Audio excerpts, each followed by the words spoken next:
Thanks so much for joining in on this webinar in order to learn a little bit more about TOP. The focus of today's conversation is really starting to understand what TOP is, how TOP helps kids in Iowa, how it supports placements, and what it means to be a rater. All of you are participating today as raters. You are somebody that's important in the child's life, and this webinar is really about how do you become an effective rater? What is it that we're asking you to do? How can you best complete the TOP, and some tools and tricks to help you when you receive the TOP. So what is it exactly that we're here to talk about? So the first thing that we wanted to talk about is an organization called Kids Insight. And myself, Hannah Wolshin, and my co-trainer here today, Kenny Putterman, both work for the organization called Kids Insight. So we're happy to be here. We're excited to talk to you about TOP and give you more information about what it is that you're doing. So Kids Insight, who is it that we work for? So Kids Insight is a nonprofit that implements and installs the TOP in different systems throughout the country in both child welfare and juvenile justice. So here in Iowa, we're working with both DHS and JCS to use the TOP to better understand kids in care. So like I said, we're all over the country. We work to improve placement outcomes. We work to improve decision making, to improve a lot of different things in different systems. So Kids Insight, if you want more information about Kids Insight, feel free to head to our website where you can find all kinds of different information. We also have a YouTube channel so that you can see some videos that different sites that we've worked in have produced about how TOP is working and how it's used in different places so that you can better understand what's going on. So what is TOP? So TOP is a behavioral assessment tool that measures the well-being of kids in care. It also, as you do a TOP the first time and then multiple times, it also helps to track their well-being and track progress over time and give a better understanding to whether or not the services and supports that have been put in place are working. Are they effective? Is there something else that needs to be included in the service plan in order to help the children thrive and become successful and have positive outcomes? TOP looks at a 360-degree picture of what's going on with the child now. How are things going with the kid today in the most recent time period? It gathers this 360 perspective by asking multiple people in the child's life to participate in the TOP. So all of these different people provide different information so that we can get that holistic picture. It evaluates the child's needs over what we call behavioral domains. So there are 12 behavioral domains that provide more information about where a child is having challenges or where a child is very successful. There's a lot of strength there. It provides that information to the worker so that they can better make decisions about what's going on and what's next. So what is it that you're exactly asked to do? So you're going to be asked to fill out the TOP form, and the TOP form is a series of questions that will ask different things about behaviors and conversations and interactions, observations that you've had over the last 2 weeks. How's the child feeling? How's the child doing? All kinds of stuff like that. The worker is going to bring you the TOP during the home visit. So the first TOP that you do, the worker will come out when they're doing their monthly home visit. They'll provide you with the form and they'll sit there with you while you fill it out.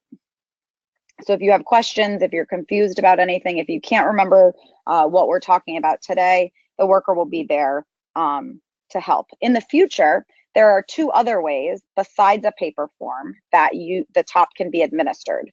The first way is through email. So if you prefer to, if you're the type of person that's always on your email and that's the easiest way to communicate to you, something like this, the worker can email it out to you. You'll receive a link and you'll answer the questions and click submit at the end.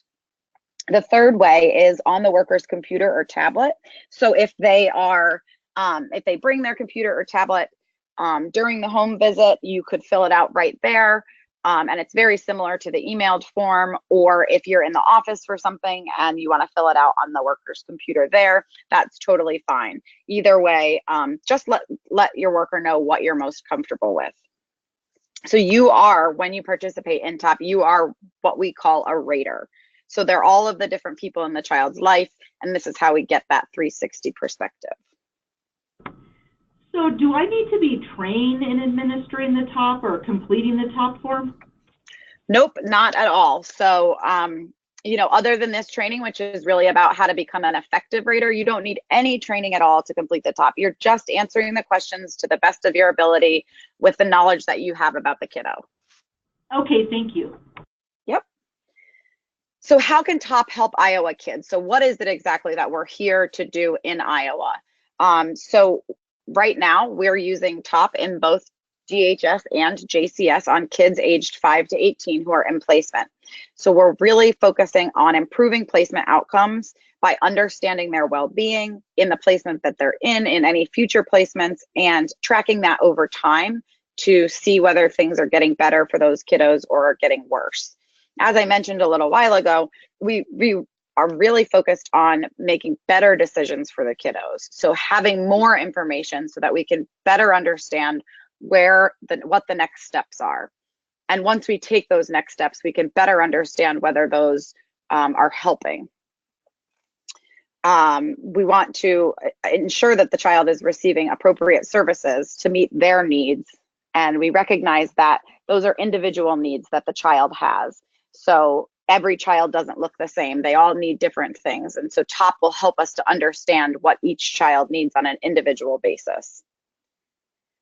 On a state level, TOP is also used to evaluate contracts and to make some decisions around whether or not the right services and supports are available in Iowa. So that's a really a cool thing about TOP, is that the administrators are going to be able to look at, do we have the right services and supports that we currently contract with that we need to help the kids that we have in our care? And if not, what do we need to do to contract with different people? It also helps to evaluate how well providers are doing and whether they're successful at working with kids with a specific needs. And if they are, then let's match kids with those needs to those providers.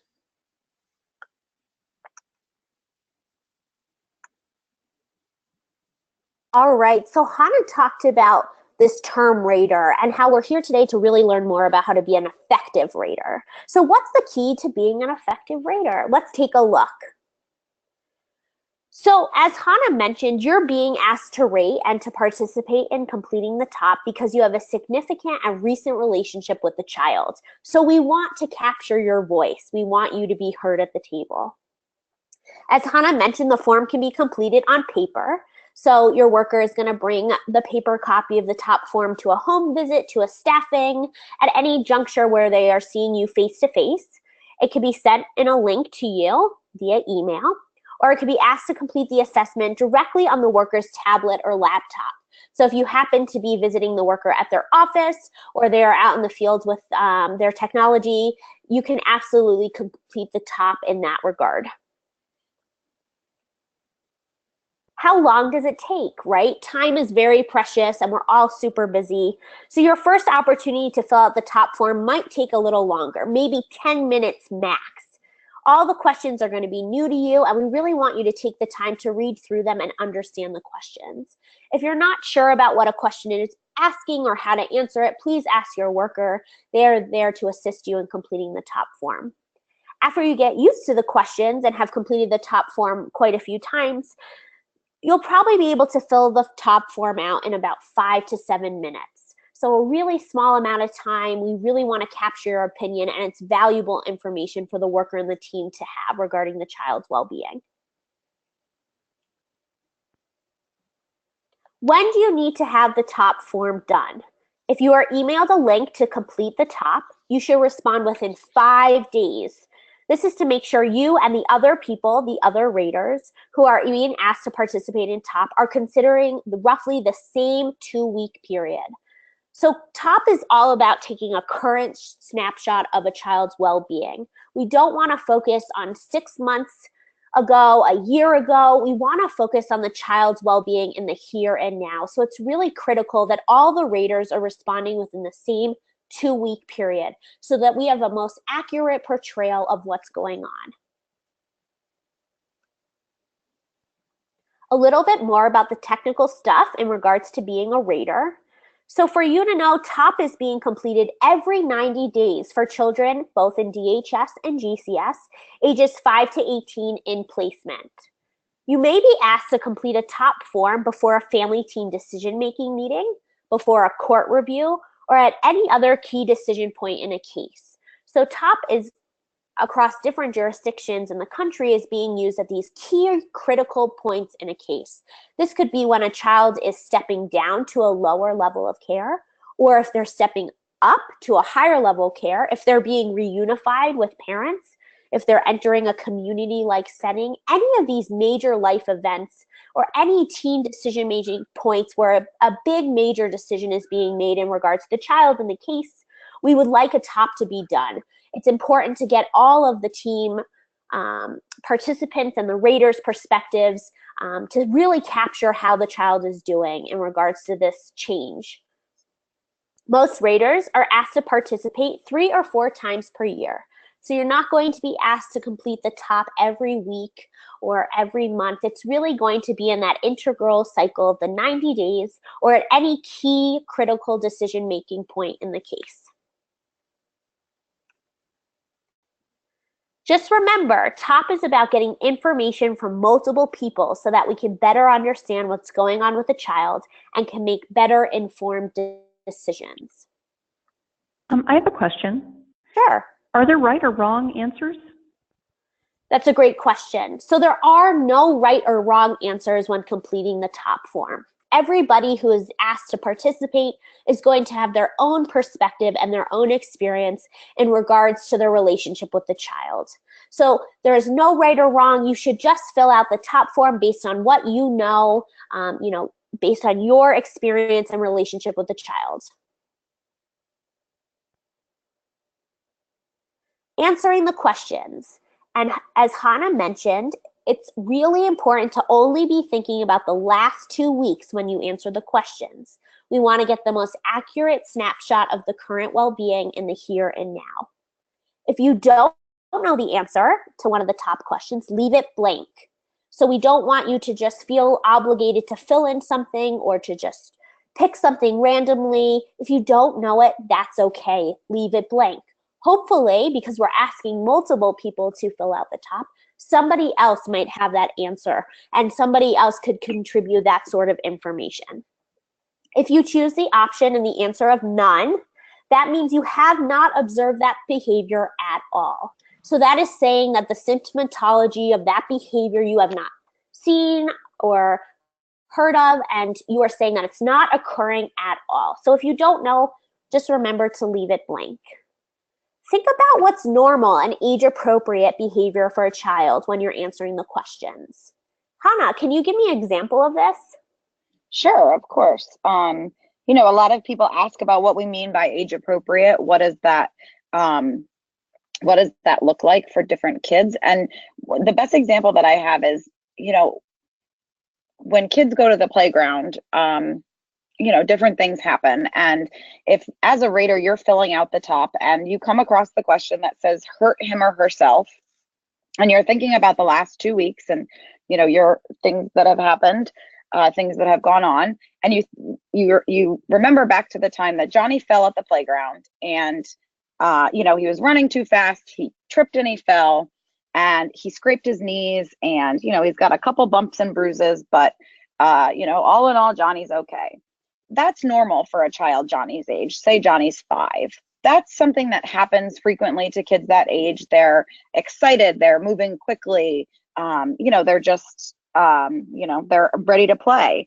But if you were at the playground with Johnny and Johnny intentionally threw himself off the jungle gym in an effort to get attention, in an effort to hurt him or herself, to hurt himself, that's something that you would not only want to talk to the worker about, but that's the type of situation that you would indicate on the top that Johnny intentionally hurt him or herself. So that's really what we mean by age appropriate. Is it something that, you know, that you're concerned about? Is it, you know, if Johnny hurt himself on purpose, that's something that we want to know about. I guess I understand all that, but I'm just wondering, why does my voice matter? So your voice matters for a lot of different reasons. And one of the biggest ones is that we know that different people have different pieces of information. We know that you talk to your worker, but there may be things that just don't come up in conversation, and your voice is important because you are that piece of the puzzle.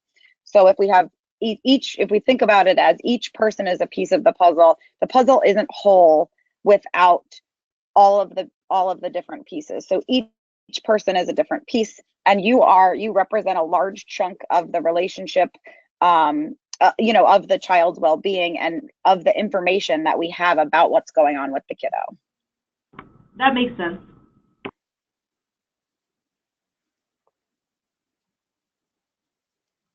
Great. Let's move ahead to the last category in how to be an effective rater. So what happens if the child's behaviors place them at risk? Occasionally, a rater will answer questions about depression, suicide, or violence in a way that causes the score to trigger an alert to the worker and their supervisor. What's really important about this is that the worker is taking the top form to complete it in the field, at the home visit, at the provider site, and they are going to skim over and really look over the ratings before they leave. This is allowing them to see if there's a severe rating in suicide and or violence that is going to trigger that alert. If they see that a child's behaviors are concerning and a rater has demonstrated this in completing the top form, the worker is able to take preventative action and do an intervention on the spot. So occasionally, they might reach out to you. They might have a follow-up conversation to discuss the alert that they received on the child. They might want to gather more information. What's going on? Did something occur that I'm not aware of? In some cases, the worker may schedule a home visit or discuss other follow-up ways to ensure the child's safety. It's really important that we take these alerts seriously and that we are addressing any immediate safety concerns, whether that's putting a safety plan in place, whether that's a follow-up conversation with the placement staff or the child themselves. We want to always take these concerns and these alerts seriously and follow up with them with immediate action. So is the top how I'm supposed to be reporting a child's issues from here on out? That's a great question. So we would say that you should always be communicating any sort of concern or anything that relates to suicide or violence or anything very disturbing to the worker directly at all times. Do not wait to fill out a top form. Do not wait to be asked to participate in the top form to share that information with the team and the worker. But yes, top is a way that you can indicate that a child is struggling in those domains and really speak to possibly an interaction or some information that you gathered in regards to suicide and or violence. But best practice would be to always communicate that information when it is happening directly to the worker at that time. Okay, thank you. Sure. All right, let's move on. Okay, so now that we've really talked about what Kids Insight is, what TOP is, how to be an effective rater, what it is that you're going to be doing, we wanted to give you just a quick glance at the TOP form so that you can know what to expect. You'll know what you're going to be seeing the first time that you receive it. So this is what the TOP form looks like. As you can see, the questions are short and are either related to a behavior, they're related to an observation that you may have had, an interaction that you had with the child. And it reminds you at the top that we're thinking about the last 2 weeks.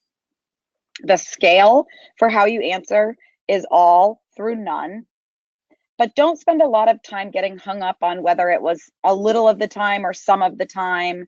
a lot of the time or most of the time. It's really what your gut reaction to the question is. So how much of the time during the last 2 weeks has the child had trouble falling asleep?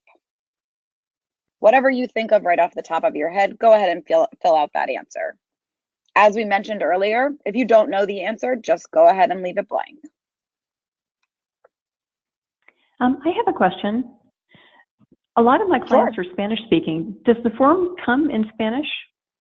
The form does come in Spanish. So if you know that you yourself or other people that may be asked to be raters are more comfortable with a Spanish language top form, go ahead and let your caseworker know, and they can print it out and bring you a Spanish version. Thank you. Yep. So if you just looked at that top form and thought to yourself, I have no idea how I'm going to answer those questions. I don't know the answers to those questions. I only know the answers to 1 or 2 of those questions. That is totally okay. That's a very common initial reaction to seeing the top form. You can always ask the worker what a specific question means. If they can walk through it with you, question by question. They can be there to just answer your general questions. We want you to feel comfortable with the form, and we want you to understand what it is that you're being asked so that you can fill it out to the best of your ability. I guess I wonder though, am I going to get in trouble if I leave too many questions blank? You will not. So really what we want to do, and especially if it's a new placement or a new relationship, and you just don't know a lot of information, it's okay to leave the questions blank. It's not going to reflect poorly on you. We're going to use the different people and the different raters to fill in the blanks and to fill in the portions that you don't know. And hopefully there is somebody that has that information. So, answer the questions based on observations and conversations, but if there just haven't been enough of those times, go ahead and leave it blank. And hopefully the next time you have more information to complete on the top. Okay. So this slide is basically about that. So answer the questions based on the observations or information that you've been given from a reliable source. So if it's a conversation that you've had with a teacher or somebody like that, go ahead and use that information when filling it out. And if it's a new relationship, it's okay to leave questions blank. There's nothing wrong with not having all of the answers.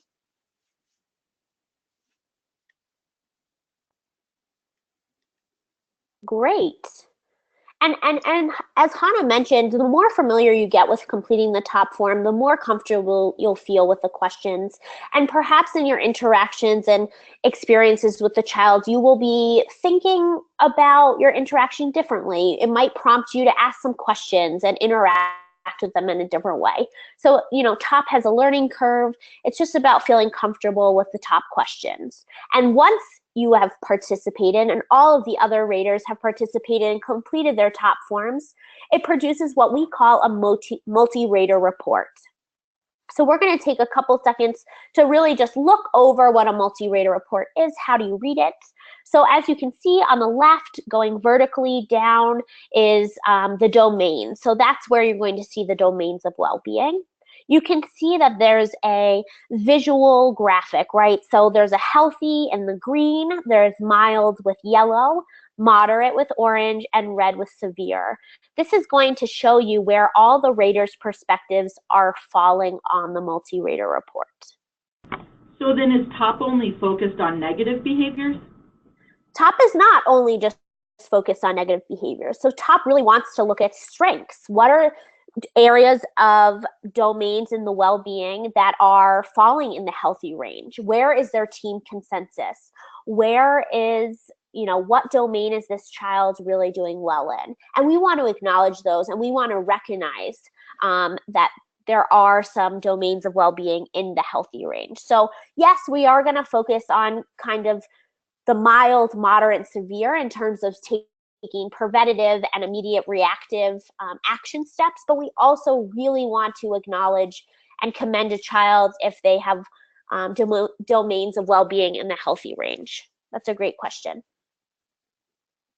So top and the multi-rater report has a legend. So the legend is going to show each rater that has an individual icon, their initials, and the date that they completed. This is, as we mentioned, responding within that 5-day period when you get a link to participate in top. This is to ensure that all the raters are rating within the same time period within that 2 weeks. And in this case, they all rated on the same day. What if I rate during that time period, but my ratings are way different than other people's ratings? Sure. So as we talked about, really, there's no right or wrong way in answering the top. Everybody is going to have a different perspective. But yes, there are going to be times when there are outliers. So a rater might be on one extreme and the rest of the team might be in a different area. That doesn't necessarily mean that one person is right and one person is wrong. What that really is going to tell us is kind of to prompt some more questions. A worker might follow up with you in regards to your rating and want to know more. Was there a circumstance or a situation that prompted you to rate that way? Is there something I'm not aware of? Do we need to have a follow-up conversation in regards to current interventions and supports that are in place? And they want to gather more information. But yes, there are going to be times when the team is in agreement and the team is in disagreement. Okay, that makes sense. Great. Alrighty. So what happens with the multi-rater report? The information from the multi-rater report will be shared at different team meetings. This might be a family team decision-making meeting, a staffing, a permanency decision-making meeting.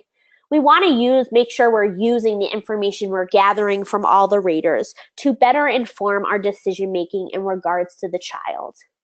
If there is important or sensitive information or information that requires action right away, the worker might reach out to the rater to discuss this further. That's that example I just gave. If there's more information that the worker wants to know, they will reach out to you to have that conversation.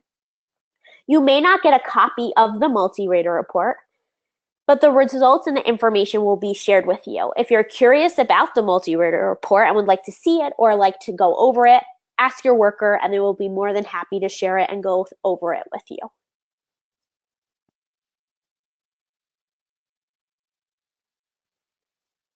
So to wrap up, we really wanted to we covered a lot of information about the top. We covered a lot of information about what you're going to be asked to do. And we really wanted to give you just some key points to remember when you're completing the top, when you receive it for the first time, just some quick things that you can think about. So 2 weeks, remember, we're only talking about the last 2 weeks when you're filling out the top. Don't think about things that happened 6 months ago or a year ago or 5 years ago even. Just think about your interactions with the child for the last 2 weeks. In the event that you receive the top via email or a paper form is left with you, please get it back as soon as possible within 5 days. We really want to make sure that everybody's rating about the same time period and focusing on the same 2-week period. That will help us to have a very complete understanding of what's going on with the child in the here and now. Leave it blank. If you don't know the answers, go ahead and leave it blank. We hope that there's somebody else that will be able to fill in those gaps, but in the event that there's not, it gives us an opportunity to understand what questions we need to ask to get that information. Who should be asking those questions? Who is it that is the person that is most likely to have that information? Stuff that we need to pay attention to in the future. Remember the example about the child at the playground. Think about what's normal for a child this age. If you're not sure about whether it's normal or not, go ahead and ask your worker. It's always good to keep those communication lines open so that you are focused on, the important things that the worker needs to know about and the important information that will help make those informed decisions. So we touched on this briefly earlier, but if the child is 12 or older, they are also a rater of themselves. So they will be asked to participate and asked to fill out the same top form that everybody else completes. So we find that top helps kids to, sometimes helps kids to communicate things that might be difficult to talk about. So maybe they're feeling sad, maybe they're feeling a little depressed, maybe they are thinking of taking their own lives. They may not want to talk about that in conversation with you know, with the caseworker or with whomever it may be. And it's also very difficult to have those conversations. So encourage the child to participate, because they may provide new insights and new information about what's going on with themselves. They are the best person to understand how they're doing. So in measuring their well-being, their thoughts and their ideas are invaluable. Make sure that you send it back. So if the worker leaves it with you, just make sure that you get it back to us. We don't want it to run into a situation where it never made it back to the worker and everybody is talking about a multi-rater report and you took the time to fill it out and your answers aren't on there. So just make sure that the worker gets it back so that they can put the information in and you'll be included on the multi-rater report. Ask about it is really about both asking questions, if you have them, related to filling out the top, but also to ask about the results. So if you haven't heard from the worker about what the results of the multi-rater report were, go ahead and ask them if they can share any information about it. They may not be able to share the entire multi-rater report with you, but they can certainly talk about the results, summarize the results, help you to understand where your ratings fell in relation to the other people who participated. We want to use TOP to support placements and to better understand what's going on. So, you know, ask about the information if you're curious about what's going on. You know, it may help you in interactions and in understanding the child, and your caseworker will be happy to help you with that. All right, well, we wanted to thank you for taking the time to listen to this webinar about how to be an effective rater. Please feel free to contact your worker with any additional questions you might have about participating with TOP. If you have questions regarding TOP's use in DHS or GCS in the state of Iowa, or would like to have some more information, please feel free to directly contact Jana Rhodes with the Iowa Department of Human Services. Thank you, everybody. We really appreciate your time. Thanks, everybody. Thank you.